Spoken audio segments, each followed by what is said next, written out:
I know what you guys are thinking. My channel has not come to just reacting, but this is my golden opportunity to take this chance. We are today taking a look at the Shanghai Bike Show. I spoke with my buddy Joe about it. He even recommended it to me. I was trying to get out to Shanghai this year to go ahead and visit these bike shows because I think that this is one of the coolest bike shows out here. They show some of the nicest tech, some of the newest tech out. It would be really cool for me to go over to China. Unfortunately, it didn't pan out this year because of family issues I had. Also, I was supposed to be at Sea Otter. I booked my ticket. I was supposed to meet with a bunch of people, but it just in this time period, it didn't work. But I promise you guys next year I'll be over there. But I reached out to Joe, or actually Joe reached out to me and said, hey, why don't you do a reaction video of my day one video? So I'm going to put a link down below to his channel because he's a legend. He's an amazing guy, absolute amazing guy. I'm going to put a link down below to his website as well, pandapodium.cc. It is one of the most safest places to go ahead and buy really, really nice quality Chinese products. They also have crazy lightweight weight weenie builds over there. And they also have really nice products like the craft racing ones as well. I'll put a link down below to his website because obviously he's showing off a lot of his products that are being sold over there as well. But I want to show off because there's amazing bombshell stuff in here in terms of like a Magene wireless electronic group set. Everyone's coming out with electronic group sets, it seems, and this is one of the most promising companies out there to do so. They seem to have one of the biggest companies out there that people will definitely cross their I's and dot their T's and cross their I's, whatever the case might be, in terms of patents and making sure everything's good. It looks very promising with them. They also have what looks to be a SEKA SPEAR frame, which looks insane, like one of the coolest looking frames that you've seen, with these little kind of cat eye holes in the rear stays, and also a DT Swiss hub with carbon fiber spokes being applicated to it, which is very promising for the future in terms of the mainstream bicycle industry. And I can also talk about what the future holds for that as well. So I'll put a link down below if you want to check out his full video, but we wanted to dissect this and see what's going on here. But again, thank you to Joe for this, so hopefully you guys enjoy. Let's check out this Magene 12-speed electronic group set. And you guys might be asking yourself, why are people going after these electronic group sets? Why is there all this noise about it now? Well, and to be honest with you, in the industry, that's one of the most untouched things out there. Really, the only people dominating right now are Shimano, SRAM, and Campy's kind of fallen off there. But it is one of the most untouched markets out there, and they are controlling the price points here. With these people coming out with these group sets and putting competition out there, what you can hope to see is prices come down a little bit. Shimano and SRAM realize that, but not only that, give an entry-level market to a wireless group set. These wireless group sets are expensive. They already are expensive, and it gives that consumer that entry-level point into it. So I kind of welcome it. I like to see it, and what would be huge is if these companies, I made videos on this before, Magene, L2, whoever the case might be on these group sets, if they are to get a deal with a big name brand, to have a, let's say, just use Trek for instance. They have a Trek MADONE here with Ultegra Di2, or they say, hey, we got a Trek MADONE here with our Magene group set for $2,000 less. Which one are you going with? And it's backed by these companies. That would be a complete game changer in that mindset. I've also said this before in the past, before I show you this off. I think one of these big bike companies, like a Canyon, like a Trek, like a Specialized, could go ahead and buy out a company like an L2, a Wheel Top or something like that, and then they rebrand this group set as a Specialized group set, and they sell it, and they literally beat out the market in terms of electronic group sets, and they back it, they warranty and stuff like that. I don't know why no one's looked into it, but who knows what happens here. But let's go ahead and take a look at this video of the Magene group set here. Their brand new wireless shifting group set. So we're seeing more and more electronic group sets coming out of China these days, but Magene, obviously a big player in the wireless tech and the electronic tech space, so it's good to see them getting into group sets. So we've got the usual setup, the shifters are wireless, and then on the rear we've got 12 speeds. That looks like, this is one of the most promising shifter hoods out there. It literally, I'll call it like I see it. That looks like a Shimano hood to me. Obviously, people are going to say, hey, they have patents. Magene is one of those companies I definitely think will have their I's dotted and their T's crossed in terms of patents. They have two buttons here on the shifters, and they also have a little function button on the inside of the shifter hood, but that looks super comfortable.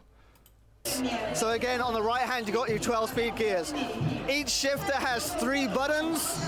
So you've got your usual going up and down gears, and then you've got a button on the inside that can also be customized to whatever functions you want. So hydraulic disc brake version on this one.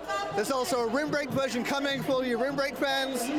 So a rim brake version as well. I mean, I'll be honest with you, we don't really get a lot of hype for the rim brake stuff anymore, but it is cool if you have a rim brake bike to do so. The only thing I will say, because this is semi-wireless and there are cables going to the rear derailleur and front derailleur, people who usually have rim brake bikes are usually cheaper bikes and they don't have the best cable routing, or maybe they're exterior cables for the cables to be routed, so they don't look the best. You have to like zip tie the cables to it, the electrical wires.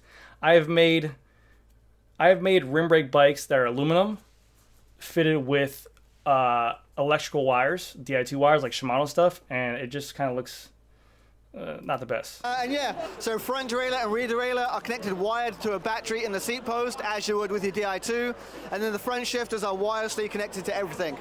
We've got hydraulic shifters. As you can see, the shape of the shifters that's literally crazy that it's a wireless shifter, and then to that, that's exactly what Shimano is. Nice, really svelte, like not big horrible shifters like the early hydraulic stuff. This feels very comfortable in the hands, like aero heads position or normal heads position feels really nice. Like I say, 3 buttons on each shifter, up a gear, down a gear. As default, these are opposite to Shimano, but I asked, you can swap it in the app to make it the same as Shimano or whatever. So far, these companies are huge in apps, by the way, too. Huge, massive. Like what you can do inside the apps is they're like, you can make your shifters pair with your toaster. Gave it a quick spin on this here and it shifted great, so yeah, we're going to see how it gets on, but I'm looking forward to getting my hands on this. Apparently it's coming to market in China this year, but won't come to market in the West until next year. Damn. So yeah, stay tuned on the website. Damn. Of course, when it is out, it will be on pandapodium.cc, so yeah, check us out for pandapodium.cc, check it out. Check that out. that. Okay, also on the Magene stand, we have their P6. These are the new power meter pedals coming out, and again, Magene are one of the companies. I did a video on their power meter cranks for $300, plus or minus 1.5% in terms of accuracy, which is just up there with Cork as well.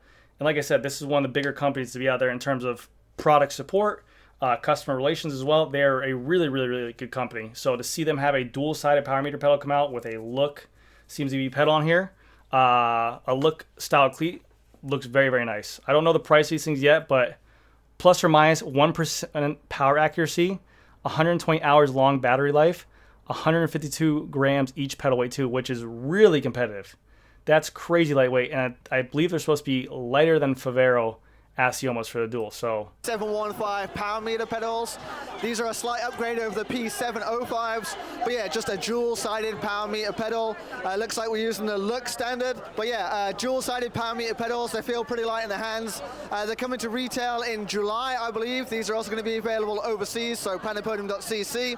They're going to be a bit cheaper than your Asiomas, so yeah, if you want a power meter pedal from Magene, look for these coming in the next few months. Okay, here on the SEKA stand, SEKA dropped a bomb last week, and this is it. This is the new SEKA SPEAR. It looks badass. As you can see, the standout thing on this is these seat stays. So that thing looks so sick. Again, people are gonna be like, why are you doing this? When Trek came out with the ISOFlow, people were like, what the hell's the point of this thing? I applaud any kind of different changes to the bicycle industry. There's only so much you can do to a bicycle. There's only so much you can change. And there has to be UCI rules as well. There needs to be 2 triangles inside the bicycle, one in the rear stay, one in the main triangle. So when they start doing this stuff, I applaud it. And they actually paired with aerodynamic professionals to go ahead and confirm their data inside wind tunnels to say that this is more aerodynamic efficient as well. SEKA is a weird company to me, at least, in terms of what I've been with for the cycling influencers. Back when they were worth brands here, Cycling 100, they reached out to me to go ahead and talk about maybe doing a video.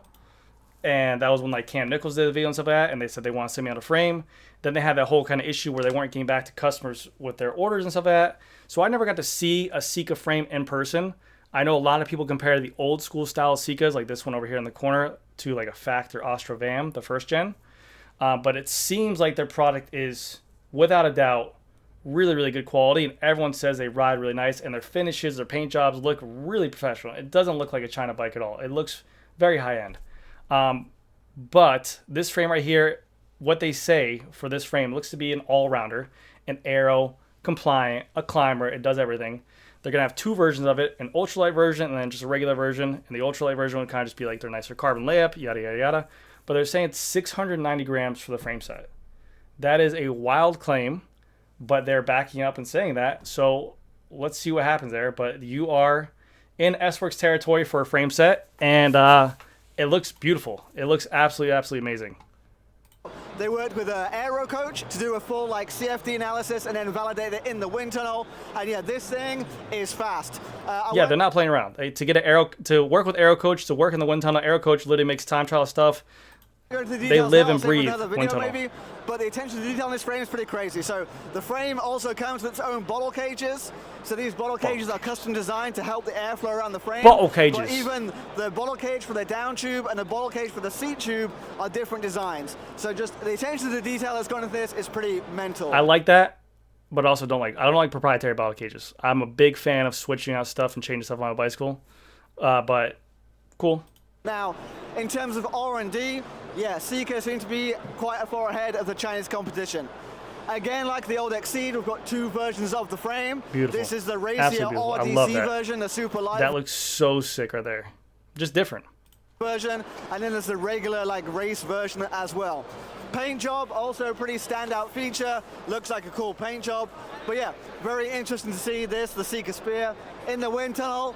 With a rider on it, it works out a few watts faster than the outgoing Exceed, which is all good.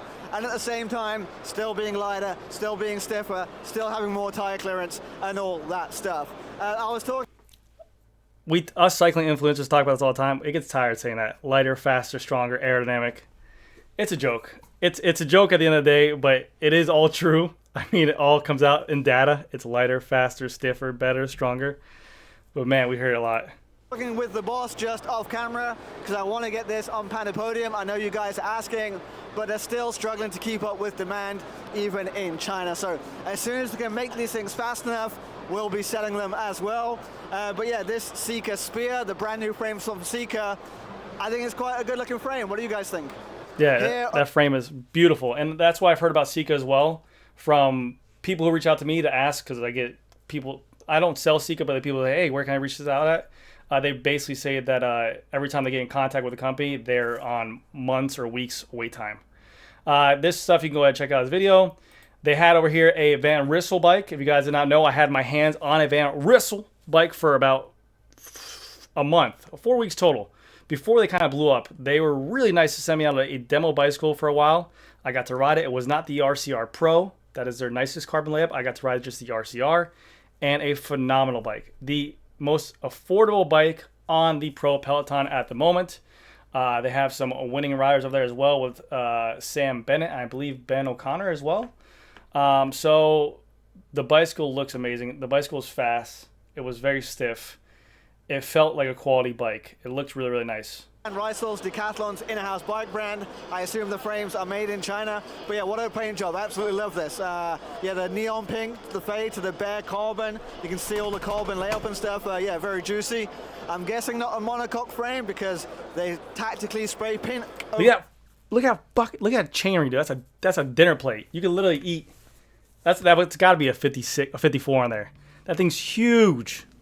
Huge. These areas here, so you can't see the joints, but still, yeah, very cool paint job on this one, and yeah, looks like a tasty bike. That's a knee breaker right there. One of the best value bikes in the Pro Peloton.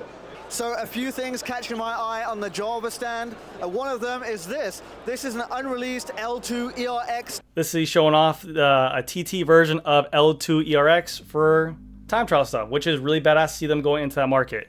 Again, I don't fully cover it that much, but again, any kind of a cheaper option out there is always good for the end consumer. Now, I want to show you guys something really cool here because he goes into a couple other things that I'm going to, like you said, put a link down below. Lighter clothing, crazy light bar ends right here, 3D printed frames, which I kind of like. It's whatever. This frame is 590 grams, which looks insanely light. I don't know what to go off on that one. I don't know if I'd ride that one myself. But he goes over to the Far Sports booth over here where he shows off their wheels. And Far Sports is one of the hugest players in the game in terms of making carbon fiber layups for wheels, frames. Apparently they're a massive carbon fiber manufacturer over there that makes a lot of people's wheels. And he shows off their whole lineup in terms of depth, their nice wheels and stuff like that. But in this video, he shows off a wheel set that's built up with a DT Swiss hub that is taking carbon fiber spokes. And if you guys know that, that is not out anywhere yet. That has not been shown anywhere. So let's go ahead and take a look at it. Games for as long as anyone, and if basically the Master Build series is like they're here. This hub here is a DT Swiss hub that can take carbon spokes. So now DT Swiss have brought out their So this looks to be a DT Swiss 180 hub that is now fitted and applicated with carbon fiber spokes. So hopefully, we always know that the West technology over here in terms of bike tech kind of trickles down. It takes a little bit to go over there, but we are starting to see a shift in wheels. We're starting to see Cadex, which they've been doing for a while, have carbon fiber spokes and making their own in-house Cadex hubs. And a lot of these people use DT Swiss internals in their own house brand names, like Bontrager, Trek, Bontrager wheels use DT Swiss internals, Specialized Revolve use DT Swiss internals, and they just rebrand it. So we will start to see Factor Austro Van wheels have the carbon fiber spokes. Cadex have the carbon fiber spokes. We're starting to see more and more companies use carbon fiber spokes. So this could be hinting at brands here. We hear what we're doing here. Brands using carbon fiber spokes. Our own carbon spoke range. Obviously, Fast Sports have been doing carbon spokes for ages. They make their own carbon spokes and have been doing for a while. But now you can use DT Swiss hubs with carbon spokes. So that's new for this year. Obviously, lots of people want the advantages of carbon spokes, but they want the nice serviceability of DT Swiss. So that's now an option that you can build wheels with carbon spokes with a DT Swiss hub. Other options from the Master World Series. And then you can check out the whole rest of the Far Sports in his video as well. And then last thing I want to touch on before we go on here, he talks about his shout out on Who is Pandapodium. Like I said, he has one of the nicest e-commerce websites in terms of what he sells in there for affordable, hand-picked, reliable China products. So you don't have to go to AliExpress. Everything that he picks is vetted out and for his website. So I'll put a link down below again, like to his website. I've ordered craft racing wheels from his website as well for my personal bike. But this bike right here, this bike, Doug. This is a Stella bike, and it's by Far Sports as well. One good look at, if we had to take a look at this at all, is this right here. What bike does this look like to us? This looks like a Trek Madone here. Okay? You even have the deep depth of the UCI, but I mean, this design right here, we all know what it is. DI2, so you know, not Dura Ace, nothing crazy, just 105 compliance when you ride. I mean, wow. Even the seat post enter in the bolting system. I mean, obviously this is external, but it's crazy. It's crazy me on this thing. I mean, it is what it is. It's. I guess if they've had this frame for a while now, there's nothing out there. The one thing is there's no ISOFlow hole. But what this design is supposed to do is people are like, why have this without the ISOFlow hole? The idea behind this is that it's free floating above. There's not a straight rod of carbon fiber from here to here going up there, so it's going to be more compliant. You're basically free floating, having this act as a little bit of a compliance for your riding. So the vertical compliance, you should be a little bit smoother on the bicycle. But riding up there, but also it must be a pretty light frame if they're doing that kind of weight. Over here we've got some of the more different colors of the frame. I don't know which one I prefer. I think I'll stick to black on black. Pink and blue. But yeah, this frame here, they have the weights written underneath, and I can see on here, without the paint job, they apparently weigh 770 grams. I see with this paint. 770 grams, not bad. That's actually pretty light. S-Works SL7, I think, was like 800 grams or a little bit less, depending on the paint job. Paint job here, we've got about 820 grams. So 820 grams. This is a size 56 as well, so not a tiny frame. Like yell at him. Put it down. Yeah, impressive weight for what you've got, especially with that whole seat post setup we got going on there. But yeah, this is an interesting. And that's gonna do it. I'll put a link down below for a whole video on there as well. He goes into lightweight cassettes as well. And again, this is a market where this is kind of untapped as well. And people are like, well, with the cassettes, isn't that going to affect my Shimano Hyperglide Plus shifting, or maybe SRAM with their screw on there as well? This is again for the everyday or the fun consumer, someone who wants to go ahead and build a weight weenie build, or someone who wants to just ride for fun, is not looking to have the craziest efficient, like, hey, I need to shift under load while outputting 600 watts, climbing up a mountain. This is for, you're trying to achieve something, you want some color pop in your bicycle, and it's different. It makes your bike personable. People always wonder that. They go, doesn't Shimano make their chains and their cassettes and their drive chain to shift efficiently? Yes, that's the case. But beforehand, back in the day for the 9-speed, the 10-speed stuff, we used to have people come in with full Dura-Ace kits with a SRAM right cassette because of the fact that it looked different. As long as the spacing's right there and everything like that, it can work. That's crazy. But yeah, that's going to do it for this video, guys. Again, Joe, your skills for Delivering this product is absolutely amazing. You're getting better and better each year. But yeah, I don't know if I'll do another React video to this unless it does well. But I had an absolute blast. Hopefully next year I'll be able to go out there and actually meet Joe, and I can film him while filming this, while reacting to it. But anyways, guys, thank you again so much for watching. I'll see you guys in the next video.